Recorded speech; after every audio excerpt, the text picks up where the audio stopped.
Designer मारूफ कह रहे हैं please how to choose good fonts for design. अच्छा चलें, सबसे पहले हम फटाफट से टाइपोग्राफी को कवर कर लेते हैं कि टाइपोग्राफी क्या भला है। इसको जो हमने टाइपोग्राफी के मसले हमारे डिज़ाइन के अंदर आते हैं वो हमने कैसे ख़त्म करने हैं। सबसे पहली बात ये याद रखें कि जो भी टाइपोग्राफी होती है वो सिंपल हमने टाइपोग्राफी को डिज़ाइन के अंदर लिख नहीं देना होता। मिसाल के तौर पे मैं अगर आपको लेट्स से इलस्ट्रेटर में आके कुछ वर्ड्स लिख के देता हूँ आपको। अभी मैं सिर्फ एक ही फॉन्ट में मुख्तलिफ वर्ड्स लिखूँगा, ठीक है। लेट्स से मैंने यहाँ पे लिखा क्यूट, थोड़ा सा इसको बड़ा कर लेते हैं, और यहाँ पे लिखता हूँ सॉफ्ट, ठीक है। मैं यही दो वर्ड सेम फॉन्ट के अंदर अलग तरीके से लिखता हूँ। अलग तरीके से लिखने से मुराद कि मैं इनको ऑल कैप्स के अंदर कर देता हूँ। इस टाइम पे मैं सैन सेरिफ इनमें से किसी चीज़ को डिस्कस नहीं कर रहा, सिर्फ आपको एक चीज़ बताना चाह रहा हूँ कि फ़ॉन्ट क्या चीज़ रिफ़्लेक्ट करता है, ठीक है। अब आप मुझे बताएं कि इन दोनों वर्ड्स को देख के आपको इस क्यूट को देखें और इस क्यूट को देखें, आपको क्यूट वाली फीलिंग किसके अंदर ज़्यादा अच्छी लग रही है। जल्दी से मुझे कमेंट के अंदर बताएं कि आपको क्यूट वाली फीलिंग इन दोनों में से, जो लेफ़्ट पे मैंने क्यूट लिखा है और राइट पे लिखा है, इनमें से थोड़ी सी क्यूट वाली फीलिंग बिल्कुल हल्की सी भी अगर किसी में से आ रही है तो वो कौन सी आ रही है, किस में से आ रही है। लेफ़्ट वाले में से आ रही है जो मैंने स्मॉल के अंदर लिखा है, या जो मैंने कैपिटल के अंदर लिखा है उसमें आ रही है। राइट, स्मॉल वाले में आ रही है। ओके, इसी तरह जो आपको सॉफ्ट वाली फीलिंग है वो किस में से आ रही है, 1 में से आ रही है या 2 में से आ रही है, ठीक है। मैं इसी तरह यहाँ पे एक और वर्ड लिख देता हूँ और उसमें से मुझे बताएं कि आपको जो वर्ड का एग्जैक्ट मीनिंग है वो किस वाले में से आपको फील हो रहा है। मैं एक और वर्ड लिख देता हूँ यहाँ पे, थोड़ा सा बड़ा गंदा सा मैं बना रहा हूँ इस टाइम पे, सिर्फ मकसद आपको चीज़ समझाना है।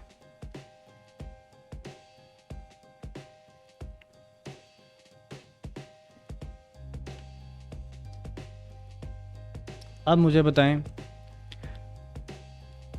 हाँ बोल्ड आपको 2 वाला समझ आ रहा है, स्ट्रेंथ आपको 2 वाली समझ आ रही है, लेकिन जैसे ही थोड़ा सा क्यूटनेस, सॉफ्टनेस या इस तरह की चीज़ आती है तो वो आपको ऑल कैप्स में नहीं बल्कि लोअर केस में समझ आ रही है। उसकी वजह यह है कि फ़ॉन्ट की एक इमोशन होता है फ़ॉन्ट का, जो कि आपको कन्वे करना होता है। जो भी आपका डिज़ाइन होता है उसके अंदर अगर कोई इमोशन चीज़ लेके आती है तो वो टाइपोग्राफी लेके आती है। उसके अलावा कोई चीज़ इमोशन नहीं लेके आती सिवाय टाइपोग्राफी और कलर के। हाँ, शेप के भी इमोशन होते हैं एग्जैक्टली, लेकिन मेन जो चीज़ आपकी इमोशन कवर करती है वो टाइपोग्राफी करती है। कलर भी करता है लेकिन टाइपोग्राफी से कम, मेरे ओपिनियन में। ये आप इससे डिसएग्री कर सकते हैं। मेन जो चीज़ है वो टाइपोग्राफी है, देन उसको, उसी इमोशन को अपलिफ्ट करने के लिए आप उसका रेलेवेंट कलर यूज़ करते हैं, और उसी मैसेज को और ज़्यादा लाउड करने के लिए आप उसी की रेलेवेंट शेप यूज़ करते हैं। तब आपका डिज़ाइन एक अच्छा इमोशन कन्वे कर पाता है। ओके, अब मैं इसी चीज़ को थोड़ा सा लेट्स से इसको थोड़ा सा साइज़ छोटा करते हैं इसका, और यही चीज़ें अब थोड़ी सी एक अगले स्टेप पे लेके जाते हैं, ठीक है। लेट्स से मैं इस क्यूट और सॉफ्ट को एक किसी पुराने स्टाइल के ही, पुराने वाले, नए वाले स्क्रिप्ट फॉन्ट में नहीं, किसी पुराने वाले स्क्रिप्ट फॉन्ट में लिख के देखता हूँ, तो देखता हूँ कि क्या ये इमोशन ऊपर जा रहा है या ये इमोशन पहले वाले से भी ख़राब हो गया। तो ये एक कंट्री साइड का फॉन्ट है, मैं इसमें इसको लिख के देखता हूँ। अब आप मुझे बताएं, और इस जगह पे मैं क्यूट और सॉफ्ट को पुराने वाला कर देता हूँ जो कि लोअर केस में है। अब आप मुझे बताएं कि क्यूट और सॉफ्ट कौन सा ज़्यादा बेहतर लग रहा है आपको, राइट 2 वाला या 1 वाला। आप 1 की तरफ भी जा सकते हैं, 2 की तरफ भी जा सकते हैं, लेकिन अगर आपने एक अच्छी फीलिंग लेके आनी है फ़ॉन्ट के अंदर से तो वो आप ऑफ कोर्स 1 वाले पे जाएंगे।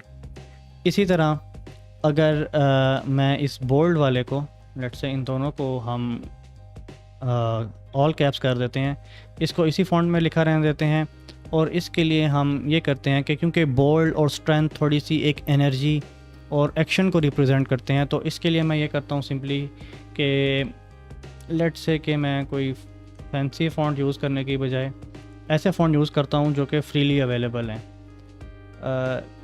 लेट्स यूज़ रेलवे, बल्कि एक काम करते हैं कि हम मोंटेसराटी यूज़ कर लेते हैं जो कि बहुत ही पॉपुलर सा फ़ॉन्ट है। अच्छा, अब मैं आपको यहाँ पे एक और चीज़ भी बताना चाहूँगा, लेकिन वो आपको इससे नेक्स्ट स्टेप में बताऊँगा, ठीक है। ये हमने रेगुलर में यूज़ किया था, ये भी हमने रेगुलर में यूज़ कर लिया, ठीक है।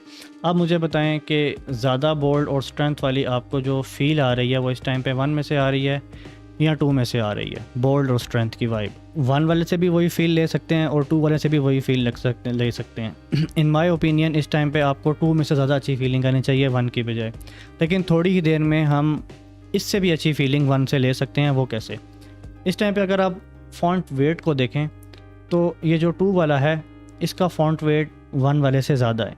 तो लेट्स से सबसे पहले हम फॉन्ट वेट बराबर कर देते हैं। तो फॉन्ट वेट बराबर करने के लिए मैं रेगुलर से लेट्स से बराबर करना है तो आई थिंक मीडियम पे आ जाता हूँ। अभी भी आपको 1 और 2 में आप कंफ्यूज होंगे कि यार किस में इसके अंदर कौन सा वाला मैसेज जा रहा है लेकिन इसको थोड़ा सा एक मैं और चीज़ करूँगा जिससे ये चीज़ें अपलिफ्ट हो जाएंगी। मैं सिंपली इसको थोड़ा सा और बोल्ड करता हूँ ताकि आप ये ना कह सकें इसके अंदर सॉरी ऑप्शन नहीं है मेरे पास मीडिएट प्रो में, तो मैं इसी को ही थोड़ा सा और बोल्ड करता हूँ। लेट से मैं इसको बोल्ड पे ले जाता हूँ सॉरी। अब आप देखें कि आपको 1 वाले के अंदर एकदम से बोल्ड वाली फीलिंग आना शुरू हो जाएगी और स्ट्रेंथ वाली वाइब आना शुरू हो जाएगी। अब देखें हम कहाँ से स्टार्ट हुए थे और किस जगह पे आ गए। अब इस मैसेज को थोड़ा सा और अपलिफ्ट करते हैं। अब इस मैसेज को थोड़ा सा और अपलिफ्ट कैसे किया जा सकता है कि मैं यहाँ पे बोर्ड ले आता हूँ, ये 1 2 को भी कॉपी कर लेते हैं यहाँ से। अब ज़रा अप साइड डाउन कर लेते हैं, 1 को इधर रख लेते हैं और 2 वाले को इधर रख लेते हैं, सही है।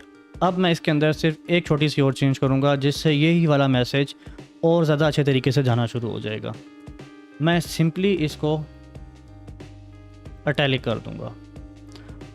अब आप देखें कि कहाँ से बात स्टार्ट हुई थी। बात स्टार्ट हुई थी इधर से और इसमें हम छोटी छोटी चीज़ें ऐड करते करते इस टाइम पे पहुँच गए। अब आप मुझे बताएं कि आपको किस वाले में से ज़्यादा अच्छी बोल्ड और स्ट्रेंथ वाली फीलिंग आ रही है, 1 में से या 2 में से? मेरे ओपिनियन के मुताबिक जो चीज़ें इटैलिक हुई होती हैं उनके अंदर मोशन, एक्शन, एनर्जी, ये वाली फीलिंग आना शुरू हो जाती है। तो इसी तरह बोल्ड और स्ट्रेंथ के अंदर इस टाइम पे आपको बोल्ड और स्ट्रेंथ वाली फीलिंग आ रही है। ये मैंने सिर्फ बात की है इस टाइम पे कि फ़ॉन्ट को लिखना कैसे है। अब इस टाइम पे मैंने सेरिफ, सैन सेरिफ, स्क्रिप्ट, इनके इमोशंस की बिल्कुल बात नहीं की। इनकी बात कर लेते हैं। अगर आप लेट से सेरिफ फ़ॉन्ट यूज़ कर रहे हैं तो सेरिफ फ़ॉन्ट यूजुअली एक इमोशन के लिए यूज़ किया जाता है। Now don't get me wrong, sans serif के अंदर भी इमोशन लाया जा सकता है, लेकिन मेनली अगर कोई आपने इमोशन शो करना है, कोई एलिगेंस का, लग्जरी का, तो वो सेरिफ फ़ॉन्ट से शो किया जाता है। मिसाल के तौर पे लेट्स से कि मैं एक लग्जरी वर्ड लिखता हूँ। मैं आपको सिर्फ बिल्कुल सिंपल रह के चीज़ें समझाने की कोशिश करता हूँ। मैं रेगुलर में ले आता हूँ और मैं यहाँ पे लग्जरी लिखता हूँ राइट। अब मैंने लग्जरी को कॉपी कर लिया। ऊपर वाला 1 है, नीचे वाला 2 है, लेकिन फिर भी इजी हो जाए ताकि। अब मैं आपको फ़ॉन्ट टाइप से इमोशन का बताऊंगा कि फ़ॉन्ट टाइप से इमोशन कैसे लाया जाता है। लेट्स से लग्जरी फ़ॉन्ट को और लग्जरी वर्ड को मैं एक सेरिफ फ़ॉन्ट से लिखता हूँ, the most famous one, Playfair, और इसको मैंने मॉन्टेसराट से लिख दिया। अब आप मुझे बताएं लग्जरी वाली फीलिंग किसके अंदर आ रही है। मैंने अभी कोई कलर चेंज नहीं किया, मैंने अभी इसकी कोई कर्निंग एडजस्ट नहीं की, मैंने अभी इसमें कुछ भी नहीं किया। सिर्फ सिंपल ये रहा कि आपको लग्जरी वाली फीलिंग किस फ़ॉन्ट के अंदर आ रही है। ठीक है, आप चीज़ों को समझते जा रहे हैं कि किस तरह आपने अपने फ़ॉन्ट के थ्रू अपने डिज़ाइन के अंदर इमोशन को लेके आना है। अब ये नहीं हो सकता कि सेरिफ फ़ॉन्ट के अंदर लग्जरी की इमोशन है तो वो सैन सेरिफ के अंदर नहीं आ सकती, उसके अंदर भी आ सकती है। उसके अंदर कैसे आ सकती है? लेकिन सेरिफ फिर भी टॉप पे ही रहेगा, ये बात याद रखिएगा। मैं इस सेरिफ को थोड़ा सा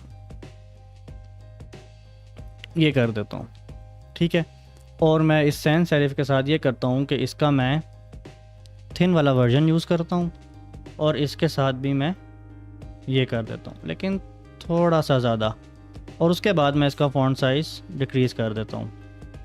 ठीक है, अब मैं इन दोनों को 1 2 छोड़ के आपको साइड बाय साइड चीज़ें रख के बताऊँगा। अब मुझे आप बताएं कि लग्जरी फील किसके अंदर आ रही है, सेरिफ वाले के अंदर आ रही है या सैन सेरिफ के अंदर आ रही है लग्जरी फील आपको?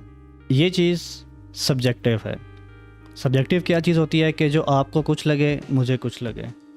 अब आप इस जगह पे आके फंस गए हैं कि यार नहीं ऊपर वाला नहीं नीचे वाला, नहीं सेरिफ नहीं सैन सेरिफ। तो यहाँ पे आके वो इस जगह पे पहुँच गए हैं आपके, आपको इमोशंस दोनों के अंदर सेम नज़र आ रहा है। तो ये सारी टाइपोग्राफी के अंदर इमोशन की गेम होती है, ठीक है। इसको मज़ीद भी डिस्कस कर लूँ मैं 3 घंटे बोल सकता हूँ इस पर, लेकिन फ़िलहाल मेरा गला जवाब दे जाएगा तो मुझे बाकी क्वेश्चंस के भी आंसर करने हैं। तो टाइपोग्राफी को हम इस तरह अपने डिज़ाइन के अंदर यूज़ कर सकते हैं। सॉफ्ट इमोशन लाना है तो आप स्क्रिप्ट फॉन्ट यूज़ कर लें आंखें बंद करके।